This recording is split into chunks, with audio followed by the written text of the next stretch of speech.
Boa tarde a todos. Eu vou ficar aqui na frente, né? Preparei uma apresentação com alguns slides. Eu vou passar para vocês. E agora estava assistindo a palestra, aí quando eu vi a fala da doutora Marina, doutor Paulo Sérgio, doutor Paulo Marcelo, presidente da Fundação, vou sacanear com a minha palestra, porque ele já anteciparam o que eu vou falar. Então, o que eu vou apresentar aqui tem muito do que já foi comentado com esses três.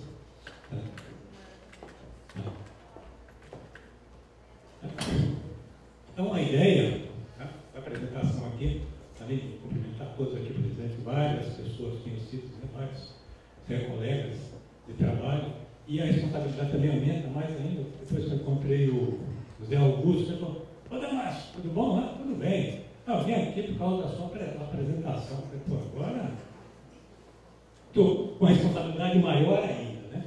Então, a ideia que eu preparei aqui é tentar colocar alguns dados sobre as bases de dados sobre acidentes de trabalho, né, as barreiras, as dificuldades para se criar essas bases, para se utilizar essas informações e se é possível fazer a harmonização e integração entre elas, né? Então, a apresentação aqui, dentro desse enfoque, 28 de abril, né, da data em celebração às vítimas desse trabalho, tem então como tema essa apresentação, né, esse título aí dessa apresentação, bases de dados, né, ver se é possível fazer a integração dessas informações. E eu gostaria também de acrescentar uma informação, né, que essa apresentação está inserida dentro desse projeto que é SST em Debate, uma contribuição para as políticas públicas. É um projeto que nós estamos desenvolvendo na Fundação, na coordenação de segurança no processo de trabalho, cuja finalidade é fazer discussões mensais sobre temas que envolvem questões relacionadas à segurança do trabalho, questões macro, né, no país. Então, nós fizemos uma primeira discussão que seria sobre a possibilidade de criação de uma norma de sistema de gestão em SST, que foi em março. Essa agora, então, já é um dos temas, né, discutir essa questão aí de base de dados, de estatísticas sobre a saúde do trabalho. Então, a gente preparou a palestra com o início desse enfoque. E tem mais outros temas que nós vamos divulgar durante os próximos meses. Então, a ideia é toda sexta-feira, última sexta-feira do mês, a gente fazer esses debates. Ok? Então, para discutir um pouco a respeito então, desse tema base de dados, vou apresentar aqui para vocês qual foi o conteúdo da palestra. Primeiro, eu coloco aqui alguns dados da OIT, da proposta da OIT, que ela disponibilizou esse ano, né, a respeito de bases de dados, já que é o tema deste ano. Falar um pouco das fontes de dados de SST do Brasil, né, quais são as fontes onde você pode buscar essas informações sobre acidentes do trabalho, sobre diversos temas relacionados a acidentes de trabalho, estou colocando aqui como segurança e saúde do trabalho, e discutir aqui as possibilidades de harmonização e integração dessas bases. Então, vou tentar seguir esse roteiro e apresentar essas informações. Ok? Primeiro, a proposta da OIT. Para quem não conhece, esse aqui é o cartaz, né, essa proposta da OIT para esse ano, né, sobre base de dados. Vocês estão vendo ali, parece um quebra-cabeça, né, um quebra-cabeça tridimensional, que tem diversas bases, diversas informações, diversas fontes de informações, as mais variadas autoridades, mais variados tipos. Né? E a discussão, então, esse ano é a respeito da possibilidade, né, de otimizar a coleção e o uso desses dados sobre segurança e saúde do trabalho. Então, esse é o tema, e esse aqui é o cartaz da OIT do tema esse ano. E nessa proposta da OIT, né, nessa discussão que a OIT propõe, o que ele fala, o que ela coloca? A respeito de dados sobre acidentes de trabalho. Ele coloca aqui alguns dados, algumas estimativas sobre, né, lesões e doenças e acidentes relacionados ao trabalho. Então, nessa introdução, a OIT coloca essas informações aqui. Então, são estimativas anuais, esses aqui seriam para o último ano, né, as estimativas mais recentes, sobre essas condições. E quais são essas estimativas? Primeiro, que por ano, então, no mundo, ocorrem cerca de 313 milhões de acidentes de trabalho que causam lesão. Essa é a estimativa que eu estava comentando, que o Dr. Paulo Sérgio já antecipou um pouco a apresentação. Né? Então, esses são esses dados. Outros, que ocorrem cerca de 350 mil acidentes fatais relacionados ao trabalho por ano. Né? São cerca de 2 milhões de doenças ocupacionais e relacionadas ao trabalho fatais, ou seja, doenças relacionadas ao trabalho, doenças ocupacionais que causam as estimativas da OIT. E as mortes relacionadas ao trabalho em torno de 2,5 milhões. E tem essa outra estimativa aqui que foi adiantada pela doutora Marina, né? que as perdas do PIB devido a acidentes, né, e doenças ocupacionais é cerca de 4%. Vocês têm ideia quanto representa isso? Se a gente transpuser essa estimativa para o Brasil, quanto isso aí representa? Alguém tem ideia? Né? Ordem de grandeza. Quanto? 10 bilhões. 10 bilhões? Hã? 10 bilhões? 300 bilhões. Tá? Então, colocando essa estimativa aqui para o Brasil, do PIB. Vocês lembram quanto que é o PIB do Brasil? Embora tenha sofrido alguns abalos aí nos últimos anos,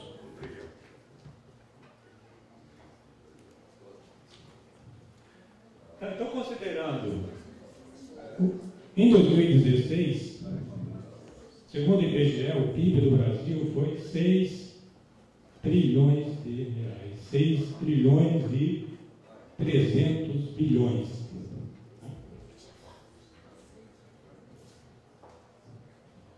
Então, adotando essa estimativa aí da OIT, de que as perdas relativas causadas por acidentes de trabalho representam em torno de 4% do PIB.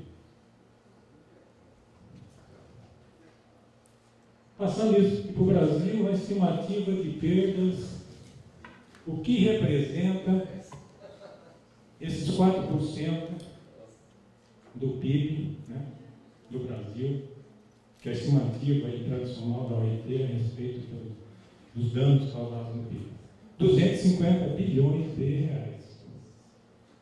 Então, imagina o que dá para fazer, né, em termos de medida prevencionista para diminuir essas despesas, diminuir esses custos.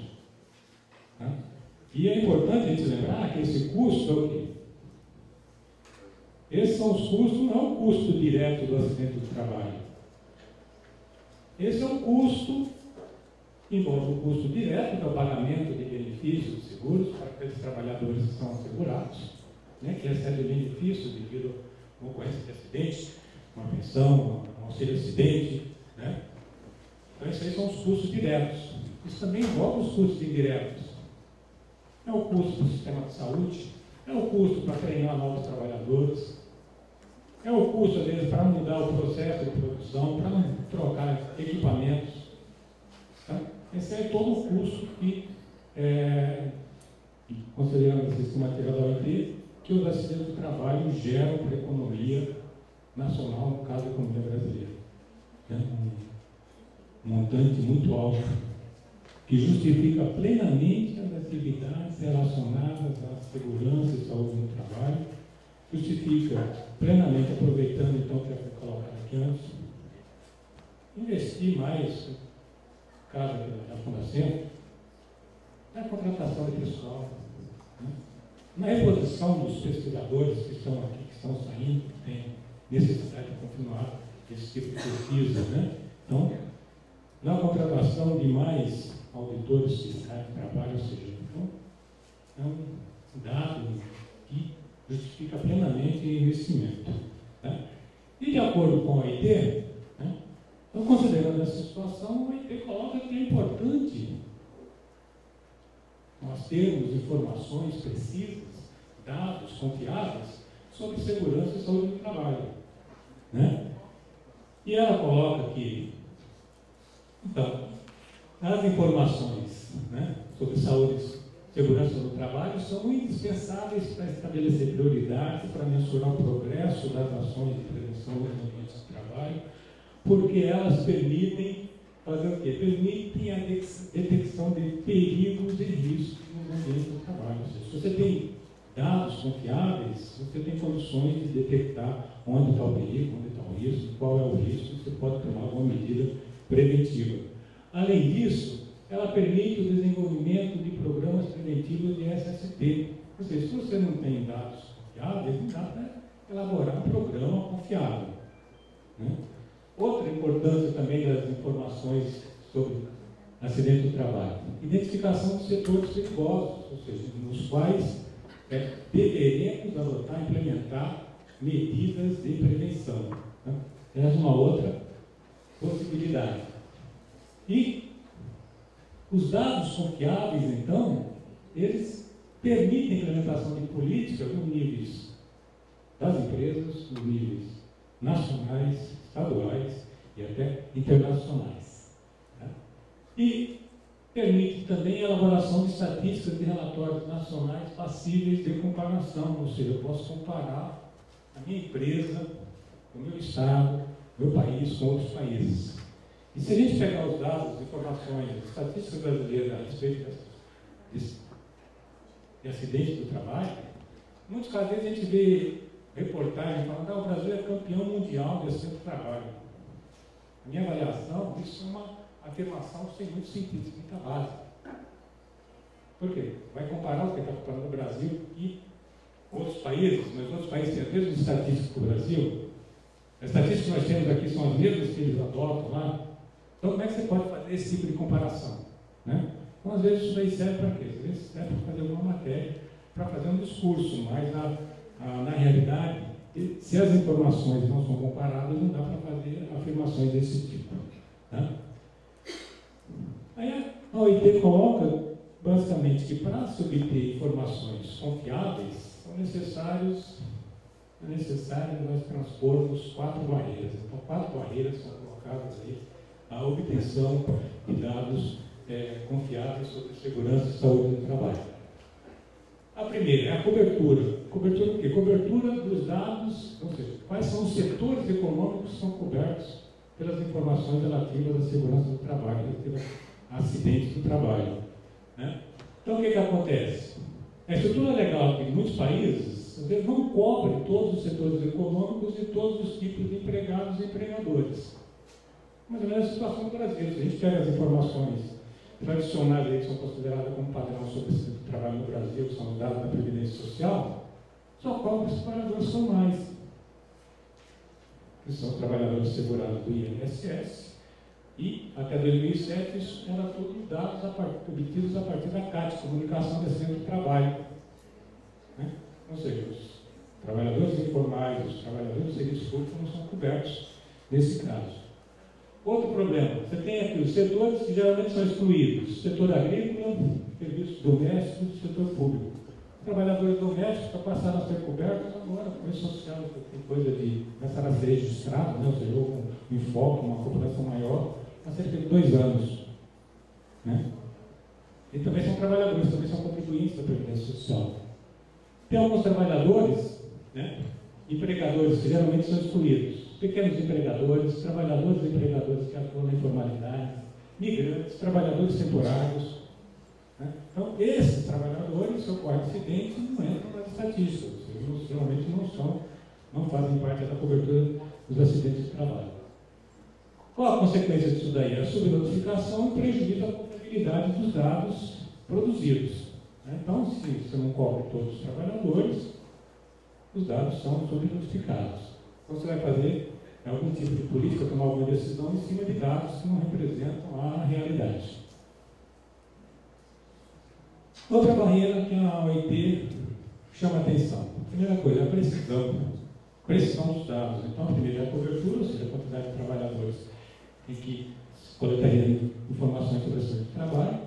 A segunda barreira é a precisão, ou seja, mesmo para esses trabalhadores que são cobertos, os dados desses acidentes. Então, tem que ser precisos. E por que isso? Em muitos casos, ocorre aqui falta de conhecimento e compreensão das obrigações de notificação e registro de acidentes e doenças ocupacionais. Então, aqui na Funacentro, a gente recebe algumas consultas. Esse mês eu respondi uma consulta que veio do Fale Conosco da Funacentro, de uma pessoa que tinha interesse, queria saber qual o prazo para emitir a carta de acidente do trabalho. Ou seja, ocorreu o acidente, ele queria saber até quanto tempo, qual o prazo para emitir a carta. Isso daí entra aqui nessa barreira que nós precisamos. A pessoa não conhece exatamente como preencher, quais os prazos. Nesse caso específico, você pode nem saber que tem, você faz a comunicação eletrônica, já está disponível no site da Previdência, pode fazer essa comunicação. Que se a empresa não fizer a comunicação, o médico, o sindicato pode fazer essa comunicação. Tá? Então é isso aqui que está levando, é isso que a gente está falando, da precisão da informação. Em muitos casos, as pessoas não têm o conhecimento necessário. O tempo e o esforço necessário para o processo de notificação e registro, às vezes também quem faz isso considera que é muito demorado e, por conta disso, deixa de colocar informações. Aí o dado perde a precisão. Quando você faz a notificação, você tem possíveis consequências para os trabalhadores lesionados. E danos à reputação do empregador. Além disso, aqui, junto a isso, danos financeiros e consequências legais para o empregador. Então, essas questões podem levar a informações incompletas dos acidentes, enquanto da notificação do acidente de trabalho. Então, isso também leva o quê? Leva à imprecisão nos dados. E em alguns casos também tem essa situação aqui do período de latência de doenças ocupacionais. Às vezes a doença só vai aparecer, nosso primeiro diagnóstico, depois de anos de exposição. Isso também prejudica a precisão das informações. Outra barreira, a comparabilidade. É o que eu estava falando, de fazer comparações entre os setores, entre países, entre governos, entre indústrias.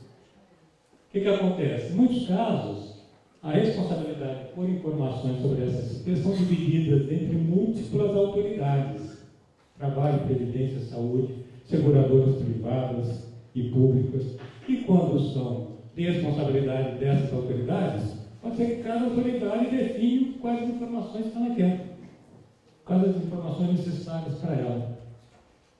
Aí quando você depois tem as informações sobre acidentes de trabalho, você tem informações do mesmo acidente que foi informado para uma determinada instituição e para outra você tem informações diferentes.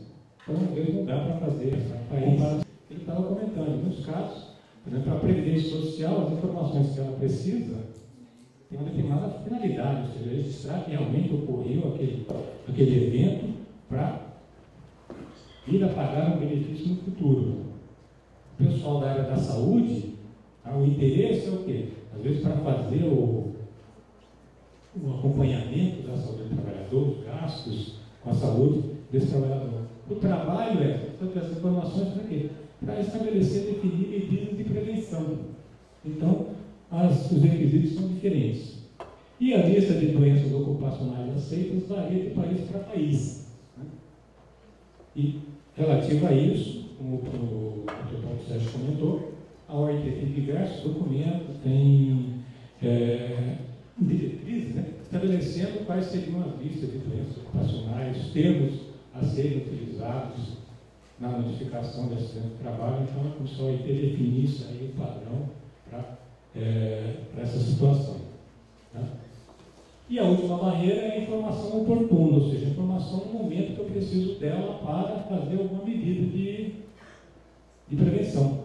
E nesse caso, o que acontece?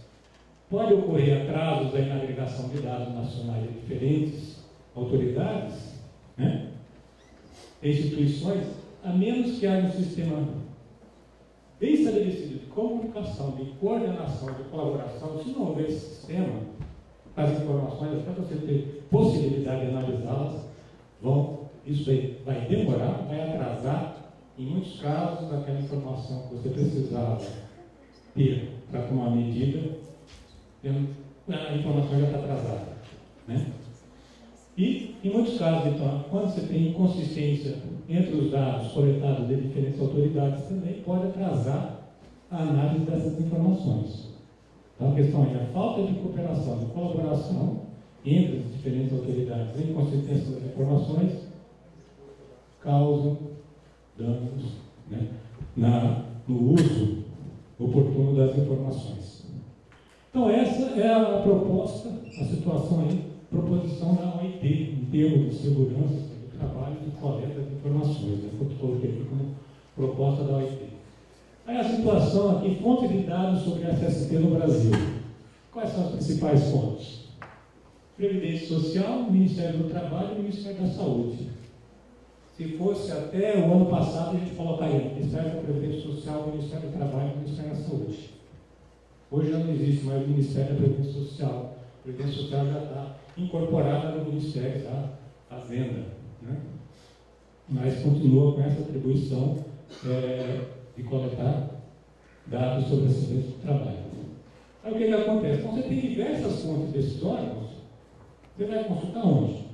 Aí é aqui que eu vou justificar então a palavra do nosso presidente Paulo Garcia, que ele falou, aqui é a casa do saber, aqui é a casa das informações. Você não precisa ir a todos os sites dos ministérios. Vamos ver se está certo. Você pode ir aqui no site da Fundacentro, tem esse subsite aqui, ó, Estatística de Acidentes de Trabalho. Aqui você vai obter todas as informações sobre acidente de trabalho no Brasil que sempre gostaria de saber, mas não sabia onde procurar. Vocês podem consultar aqui, que tem essas informações. Então, você tem banco de dados, por exemplo, banco de dados brasileiros. Aí você tem o Ministério da Previdência Social, o Ministério da Saúde, o Ministério do Trabalho, tem até aquele acidentes químicos da Sabesp, da Prefeitura de São Paulo. Se a gente entra aqui nesse site da Previdência Social, você tem todos os anuários estatísticos, você pode consultar os anuários estatísticos desse acidente de trabalho no Brasil. Pode fazer essa consulta. Pode fazer consulta na base de dados aqui, no anuário estatístico de acidentes de trabalho. Ministério da Saúde, da mesma forma. Agora eu vou dar uma sacaneada aqui na nossa amiga Renata, vou falar das bases de dados do Ministério do Trabalho, que ela vai falar daqui a pouco. Aqui você entra aqui em estatística, você tem diversas informações, né? Você pode utilizar para fazer estudos, pesquisas, implementar medidas sobre o acidente de trabalho no Brasil. Então estão dispersos aí os diversos ministérios, mas pode ir aqui na página da Fundacentro que vocês vão conseguir todas essas informações, ok? Então essas são as principais fontes de dados no Brasil. Vocês podem fazer consulta. Óbvio, no tempo que eu tinha disponível, não dá para a gente tratar de todas elas, tá? E quais são as possibilidades de harmonização e integração? Aqui também eu vou reforçar a fala do professor, do presidente Paulo Macedo, que tem esse livro aqui da Fundacentro,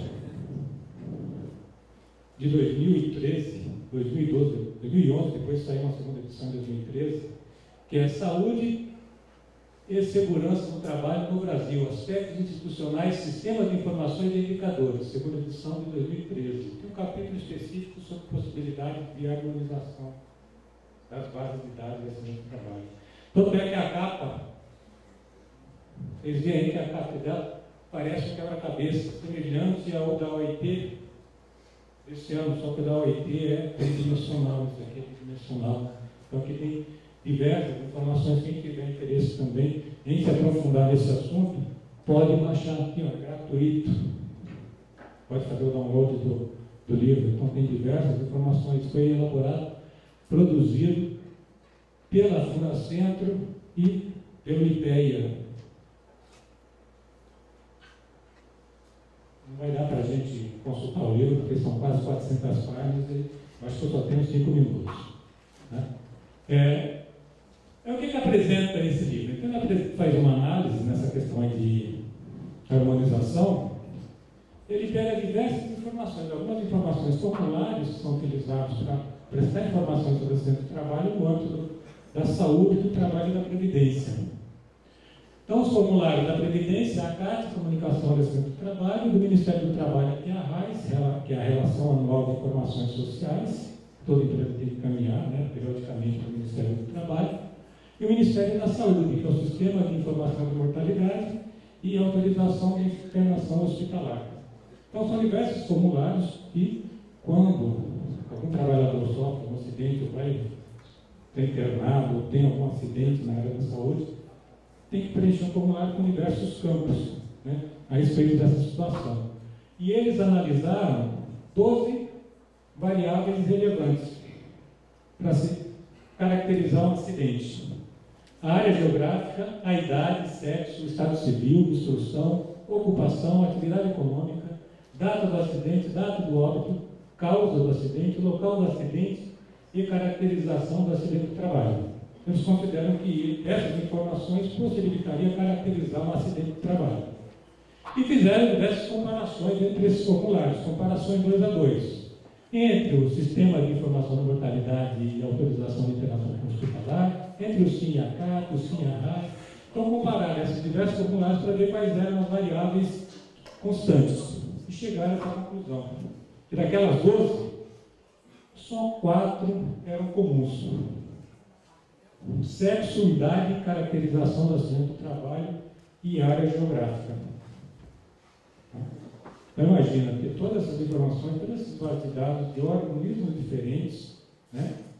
E você quer caracterizar exatamente o acidente considerando essas 12 variáveis, e quando vai analisar os formulários, só aqueles que são comuns são 4. Né? Eles fazem diversas outras análises, né, para mostrar a dificuldade da harmonização dessas bases de dados. Né? Ou seja, é difícil, as informações existem, né? Elas estão disponíveis, né? Mas é difícil fazer essa possível integração. Então, considerando que a gente está falando aqui de segurança do trabalho, mas essa dificuldade para integrar bases de dados não é um privilégio da área de segurança do trabalho. Não é uma coisa específica da área de segurança do trabalho. Ainda essa semana saiu uma matéria, né, de algo que vai, quando for implementado, vai atingir a todos nós brasileiros. Né? Aqui é um exemplo de uma integração de bases de dados. É isso daqui, a tal da identidade única, cuja lei foi aprovada, acho que sancionada pelo presidente Temer na semana passada. Que a ideia é criar um único documento, que seria o documento de identificação único, né? Contendo dados do RG, CPF, título de eleitor e a Carteira Nacional de Habilitação. Isso é uma matéria que saiu na Folha segunda-feira. E ficará a cargo do TSE. Por que eu estou colocando tudo isso aqui como exemplo? Porque essa discussão aqui, acho que não dá para ler, tá? Mas os slides vão estar disponíveis, estarão disponíveis no site da Fundacentro. Aqui coloca uma cronologia de quando essa discussão começou. E ela começou em 97, com o presidente Fernando Henrique, quando criou o primeiro documento lá, em que se previa a criação de um documento único de identificação. 97 para 2007, 20 anos. Isso para ter, no princípio, quem é o responsável. Porque agora, aqui nesse quadrinho, aqui no final, fala que ainda tem que regulamentar como vai ser implementado isso. Responsabilidade do TSE. Tá? Então, o que acontece? A gente tem diversas informações. As informações, diversas bases de dados, tem diversas informações. Mas tem dificuldade de fazer a integração dessas bases de dados. Aí o que fica para a gente é, considerando as barreiras, né? A pergunta é possível a integração? Aí o que fica para a gente é isso daqui. Para alguns a gente pode ver um copo aí meio cheio, para outros pode ver, no que diz respeito às estatísticas desse trabalho, né? Um copo meio cheio, um copo meio vazio. Se bem que considerando todas essas barreiras, essas dificuldades que a gente tem vivido ultimamente, estaria mais para um balde meio cheio e um balde meio vazio, né? São dificuldades enormes que a gente tem enfrentado. Tá ok? Nos slides tem a referência, onde vocês podem consultar e se aprofundar mais sobre esses temas que foram colocados, e esse é o meu e-mail e telefone, se alguém tiver interesse depois quiser aprofundar, fique à vontade. Obrigado.